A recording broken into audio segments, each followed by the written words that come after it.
guys, kami dari kelompok 6 yang beranggotakan Febianti Wahyu Cahya Utami, Nabila Nurul Iza, Kotrun Nada Husni yaitu saya sendiri, dan Sinta Aprilia.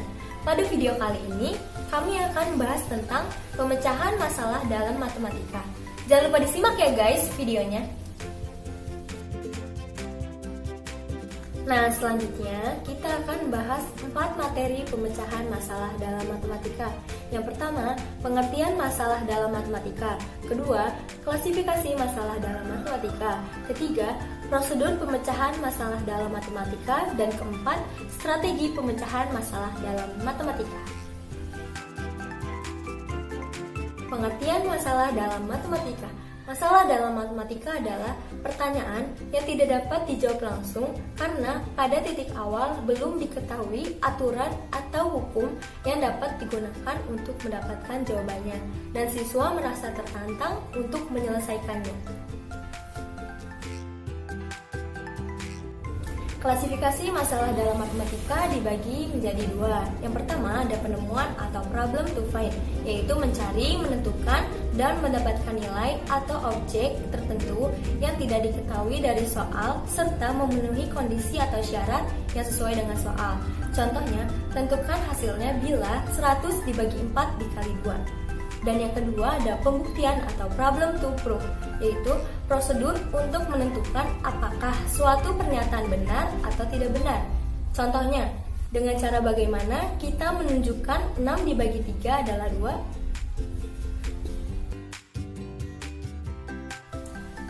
Prosedur pemecahan masalah matematika dibagi menjadi 3. Yang pertama, membaca masalah atau reading, yaitu ketika peserta didik membaca sebuah teks, maka akan direpresentasikan sesuai dengan pemahamannya, atau dikenal sebagai hasil representasi dari kemampuan mental pembaca tersebut.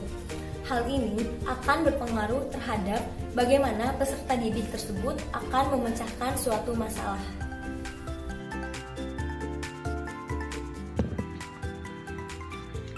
Yang kedua, memahami masalah atau comprehension. Pada tahapan ini, peserta didik harus bisa menunjukkan ide masalah secara umum yang memuat what, why, where, when, who, dan how, di mana ide masalah dalam matematika tersebut direpresentasikan ke dalam unsur diketahui, ditanya, dan prasyarat.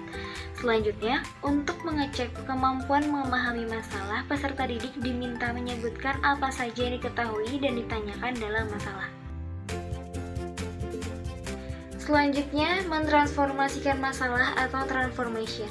Kemampuan peserta didik untuk menentukan metode solusi matematika. Nah, di tahap ini, peserta didik mencoba mencari hubungan antara fakta yang diketahui dan yang ditanyakan. Selanjutnya, untuk mengecek kemampuan mentransformasikan masalah, peserta didik diminta menentukan metode, prosedur, atau strategi apa yang digunakan dalam menyelesaikan soal nanti. Selanjutnya, strategi pemecahan masalah matematika. Yang pertama ada strategi act it out. Strategi ini membantu siswa dalam proses visualisasi masalah yang tercakup dalam soal yang dihadapi.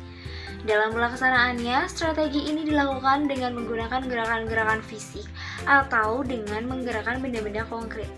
Contohnya, 6 siswa sedang berdiri di depan kelas, 5 siswa bergabung. Berapa banyak siswa yang berdiri di depan kelas sekarang? Nah, untuk memperjelas hubungan antara komponen dalam permasalahan di atas, kita dapat menggunakan aksi fisik. Yang kedua, membuat gambar atau diagram. Strategi ini dapat membantu siswa untuk mengungkapkan informasi yang terkandung dalam masalah, sehingga hubungan antar komponen dalam masalah tersebut dapat terlihat dengan jelas. Contoh, Pak Julio seorang pembalap. Sebagai kostumnya, dia memiliki jas dan mantel bulu. Untuk bagian kepala, dia memiliki topi atau rambut palsu berwarna merah. Untuk sepatunya, dia memiliki sepatu boot merah dan sepatu Aladin berwarna hitam. Ada berapa macam variasi kostum yang dapat digunakan Pak Julio? Nah, bisa dilihat dalam diagram di samping.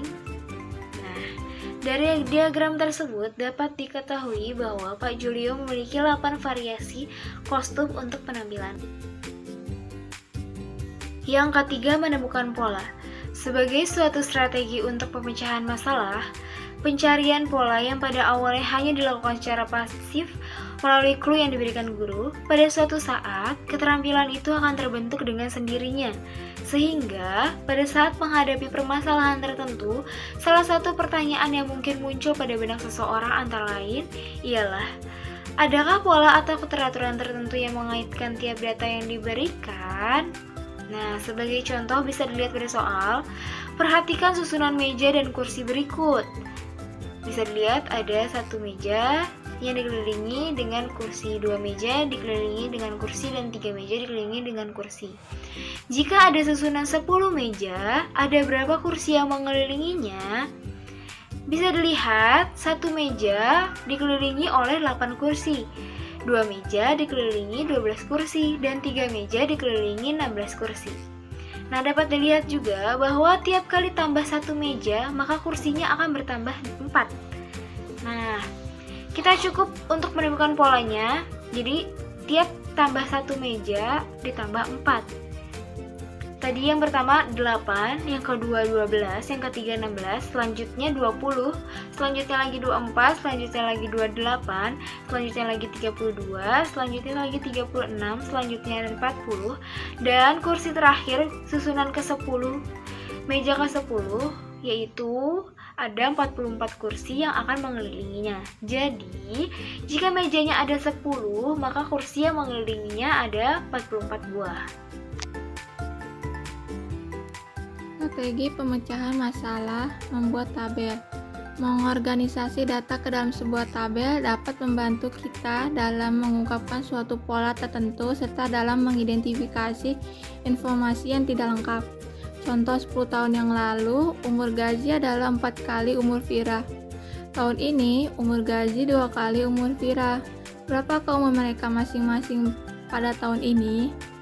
Penyelesaiannya pada soal ini yang ditanyakan adalah umur Gazi dan Vira.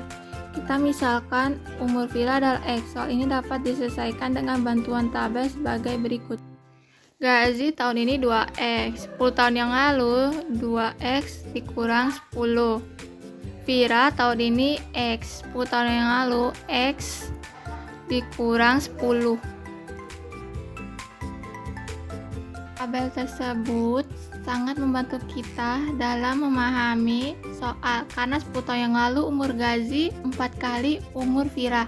Selanjutnya kita bentuk persamaan berikut. 4 dibuka kurung X dikurang 10 ditutup kurung sama dengan 2X dikurang 10. 4X dikurang 40 sama dengan 2X dikurang 10. 4X dikurang 2X sama dengan min 10 tambah 40. 2X sama dengan 30. X sama dengan 15. Dengan demikian, tahun ini umur Gazi 30 dan umur Vira 15 tahun. 10 tahun yang lalu umur Gazi 20 tahun dan umur Vira 5 tahun. Memperhatikan semua kemungkinan secara sistematik. Dalam menggunakan strategi ini, kita mungkin tidak perlu memperhatikan keseluruhan kemungkinan yang bisa terjadi. Yang dimaksud sistematik di sini, misalnya dengan mengorganisasikan data berdasarkan kategori tertentu. Namun demikian, untuk masalah-masalah tertentu, mungkin kita harus memperhatikan semua kemungkinan yang bisa terjadi. Contoh, Anton, Budi, dan Doni sama-sama menggemari renang. Anton berenang setiap 4 hari sekali, Budi berenang setiap 5 hari sekali, dan Doni berenang setiap 7 hari sekali. Jika pada tanggal 3 Agustus 2015 mereka sama-sama berenang, tanggal berapakah mereka akan sama-sama berenang kembali? Karena Anton berenang setiap 4 hari sekali, Budi berenang setiap 5 hari sekali, dan Doni berenang setiap 7 hari sekali. Maka kita dapat menyatakannya dalam bentuk kelipatan persekutuan terkecil dari 4, 5, dan 7, yaitu Anton buka kurung 4,8, 12, 16, 20, 24, 28, 32, dan seterusnya. Budi buka kurung 5,10, 15, 20, 25, 30 dan seterusnya. Yoni buka kurung 7,14, 21, 28, 35, 42, 49 dan seterusnya. Karena paling cepat mereka bertemu 140 hari kemudian, di mana bulan Agustus berjumlah 31 hari. Bulan September berjumlah 30 hari. Bulan Oktober berjumlah 31 hari. Bulan November berjumlah 30 hari dan Desember berjumlah 31 hari. Sehingga totalnya ada 153 hari. Setelah dikurangi 3 hari, diperoleh bahwa sampai akhir tahun bulan Desember ada 150 hari. Karena paling cepat mereka bertemu 140 hari, kemudian mereka akan bertemu pada tanggal 21 Desember 2015. Tebak dan periksa, guess and check.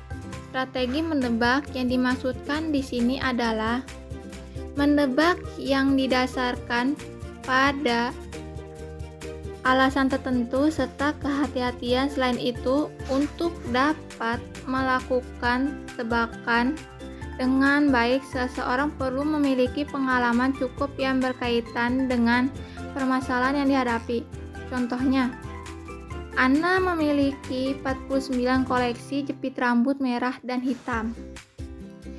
Dia memiliki lebih sedikit 13 jepitan rambut merah daripada jepit rambut hitam. Berapakah banyak masing-masing jepit rambut yang dimiliki Ana? Pahami masalahnya. Jumlah jepit rambutnya 49. Jepit rambut yang berwarna merah lebih sedikit daripada jepit rambut yang berwarna hitam dan selisihnya 13. Biarkan siswa mulai menebak. Jika ada 25 jepit rambut hitam, berarti jepit rambut merah 12 dan jumlahnya menjadi 25 tambah 12 sama dengan 37. Masih kurang, sehingga mestilah jepit hitamnya lebih banyak dari 25. Setelah beberapa kali menebak, mungkin akan didapat hasil 25 tambah 12 sama dengan 37. Strategi kerja mundur. Suatu masalah kadang-kadang disajikan dalam suatu cara sehingga yang diketahui itu sebenarnya merupakan hasil dari proses tertentu. Sedangkan komponen yang ditanyakan merupakan komponen yang seharusnya muncul lebih awal. Penyelesaian masalah seperti ini biasanya dapat dilakukan dengan menggunakan strategi mundur.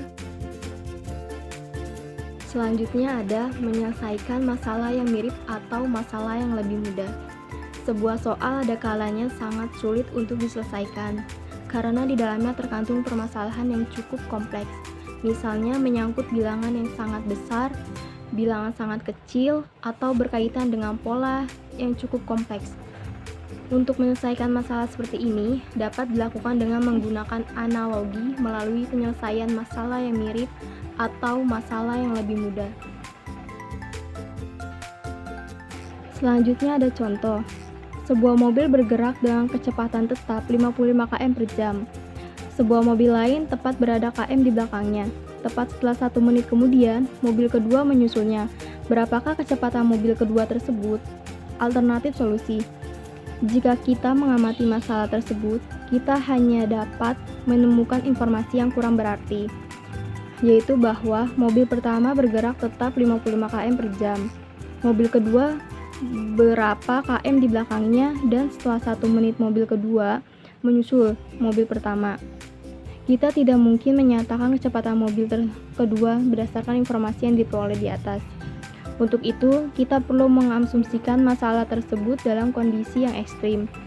Karena mobil pertama bergerak tetap atau konstan, kita dapat mengasumsikan bahwa mobil itu bergerak dengan kecepatan 0 km per jam.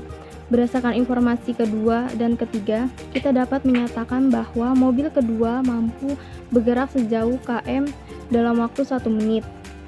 Itu artinya bahwa kecepatan mobil kedua adalah km per menit atau 30 km per jam.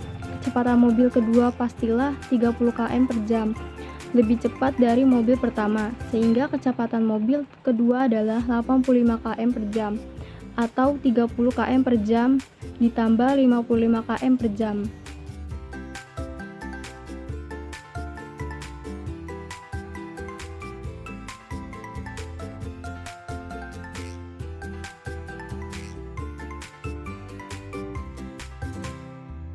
Contoh, ada berapa segitiga pada gambar berikut?